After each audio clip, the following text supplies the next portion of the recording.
नमस्कार दोस्तों, मेरा नाम जरनैल सिंह है।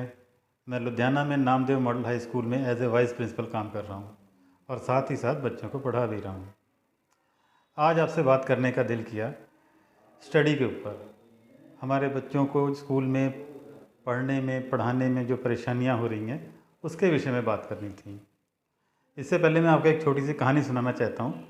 वो कहानी है तोते की। एक तोता जो पिंजरे में रहता है, एक तोता जो जंगल में रहता है।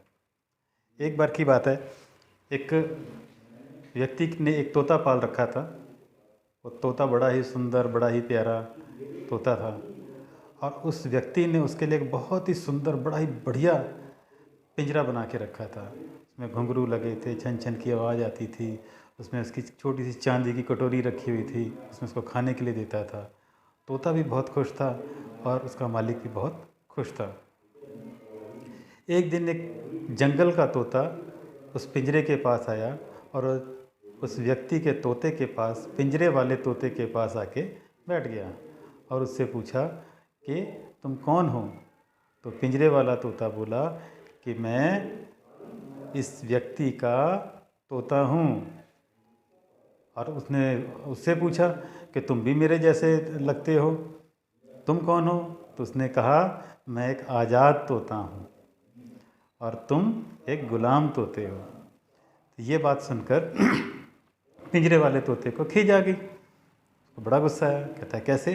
देखो मेरा मालिक मेरे को कितना खाने के लिए देता है। उसने देखो मेरे लिए चांदी की कटोरी रखी हुई है, उस चांदी की कटोरी में खाने को देता है। मेरे लिए कितना बढ़िया पिंजरा बना रखा है, उसमें घंटियाँ लगी हुई हैं।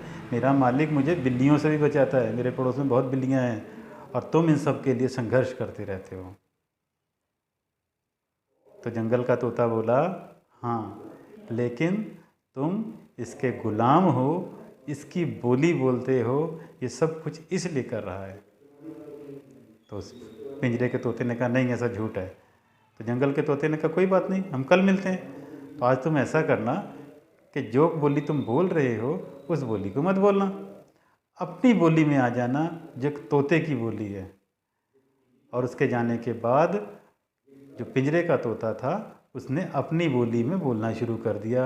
मिठू राम राम, चूरी खाओगे, पापा जी नमस्ते, आंटी नमस्ते, सब कहना बंद कर दिया। और शाम को जब वो व्यक्ति आया, उसने आके उससे बोलने की कोशिश की तो पिंजरे के तोते ने बोलने से मना कर दिया। अब इसका नतीजा ये हुआ कि उसका बेटा भी आया, उसने भी आके बुलाने की कोशिश की और जब वो नहीं बोला तो उसको ज़ोर से उसके पिंजरे में एक लात मारी और जो तोता था उसका पिंजरा दूर जाके गिर पड़ा। इस बात से उसे बड़ा धक्का लगा कि अरे हाँ, वो आज़ाद तोता तो मुझे सही बता रहा था कि मैं गुलाम हूँ। जैसे ही मैंने इनकी बोली नहीं बोली, इन्होंने मुझे मार दिया। खैर अगले दिन फिर वो जंगल का तोता आता है और उसे आके पूछता है कि क्या हुआ। तो उसने सारी बात उस तोते को बताई कि मेरे साथ ऐसा हुआ है। तो उसने पूछा कि मुझे क्या करना चाहिए। तो उसने कहा तुम्हें वो करना चाहिए जो अब मैं करने लगा हूँ। और ऐसा कह के वो तोता, जंगल वाला तोता, पिंजरे के सामने गिर जाता है और 10 मिनट के बाद वहाँ से उड़ जाता है। अब पिंजरे वाले तोते को समझ आ गया कि मैं इससे आज़ाद कैसे हो सकता हूँ, मेरी आज़ादी कैसी होगी। सवेरे मालिक ने जब उसको खाना डाला तो वह एकदम गिर पड़ता है और गिरने के बाद उठता नहीं है। मालिक उसको बाहर निकालता है कि देखूं इस तोते को क्या हुआ, और उसी समय वो फुर से उड़ जाता है और आज़ाद हो जाता है। आप सोच रहे होंगे मैं आपको ये कहानी क्यों सुना रहा हूँ। ये कहानी असल में मुझे आजकल के बच्चों की कहानी लग रही है। बच्चे बड़ी बड़ी बिल्डिंगों में, आलीशान बिल्डिंगों में जाते हैं और उस आलीशान बिल्डिंग में जाने के बाद उन्हें तोते की तरह रटाया जाता है। पहला पीरियड होता है, इंग्लिश वाले सर आके याद कराते हैं, रटने का काम देते हैं। फिर math, science, Hindi, English, Punjabi, अलग अलग सब्जेक्टों में बच्चा उलझा रहता है। और आपने देखा होगा कि याद करने का जो काम है जब बच्चों को मिलता है उनके चेहरे के भाव कैसे बदल जाते हैं। लेकिन वो मजबूर होते हैं उस पिंजरे के तोते की तरह, उन्हें वो काम करना पड़ता है, उन्हें अच्छा लगे या ना लगे। लेकिन रटना क्या पढ़ना है? सवाल ये है कि अगर रटना पढ़ना है तो बहुत अच्छी बात है, फिर तो करना चाहिए। लेकिन रटने के बाद बच्चा दोबारा भूल जाता है और उसको फिर वही दोबारा याद करना पड़ता है। वो दोबारा याद करता है, उसको तीसरी बार याद करना पड़ता है, और आखिर में होता ये कि बच्चा की जो पढ़ाई होती है वो सिर्फ नंबर लेने तक सीमित हो जाती है।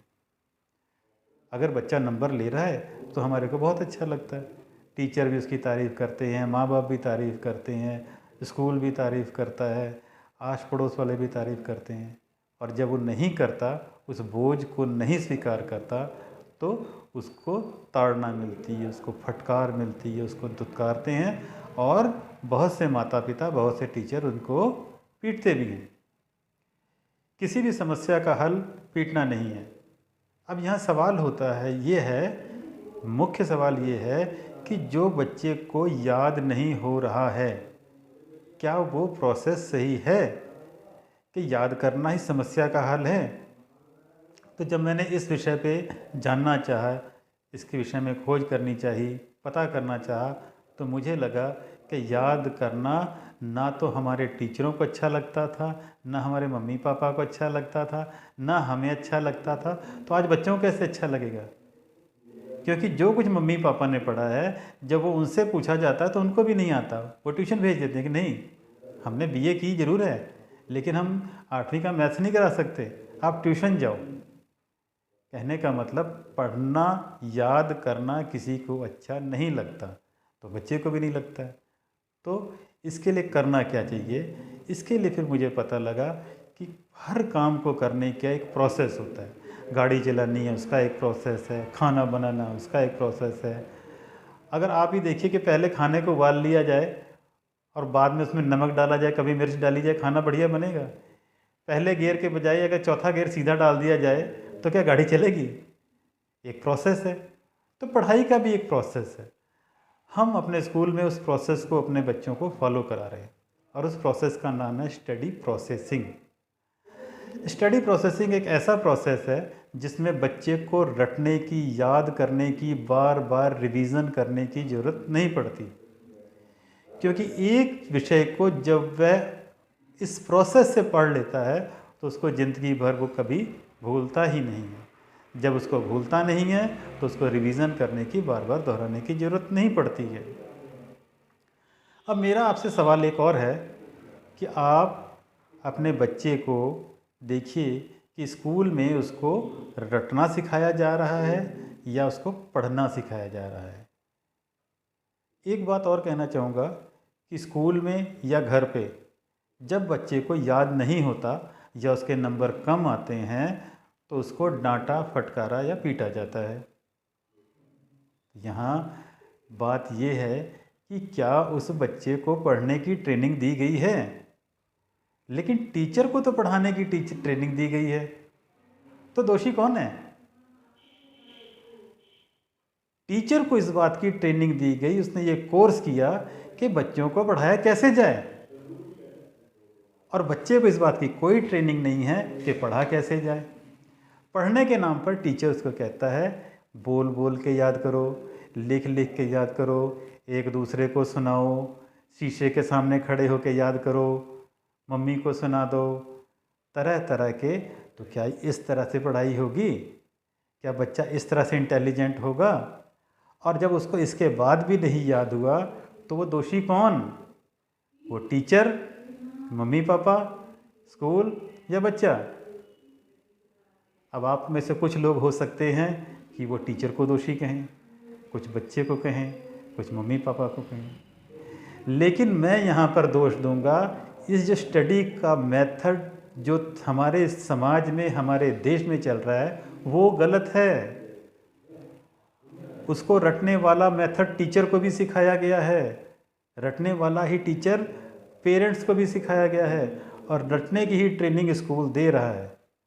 लेकिन स्टडी प्रोसेसिंग एक ऐसा मेथड है जिसके बाद बच्चे को बार बार रिवीजन करने या रटने की ज़रूरत नहीं है, क्योंकि वह एक के बाद दूसरा प्रोसेस, तीसरा प्रोसेस, और आखिरी में अपनी मंजिल तक पहुंच जाता है। अब आप कौन से प्रोसेस के समर्थन में हैं? बच्चे को रटने वाला या स्टडी प्रोसेसिंग से एक बार पढ़ने के बाद दोबारा रिवीजन ना करना पड़े उस मेथड के लिए। शायद आप में से कुछ लोग कहें स्टडी प्रोसेसिंग के बारे में, तो आइए मिलते हैं, हमसे बात कीजिए, जानिए स्टडी प्रोसेसिंग क्या है।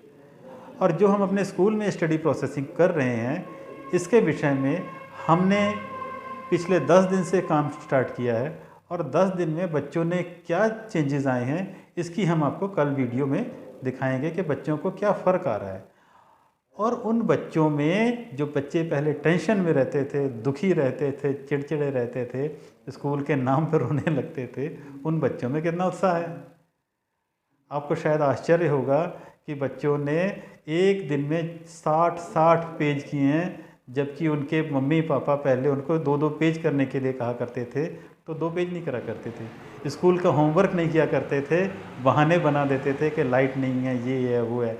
लेकिन कुछ बच्चों ने 60 से लेके 67 पेज तक भी किए हैं।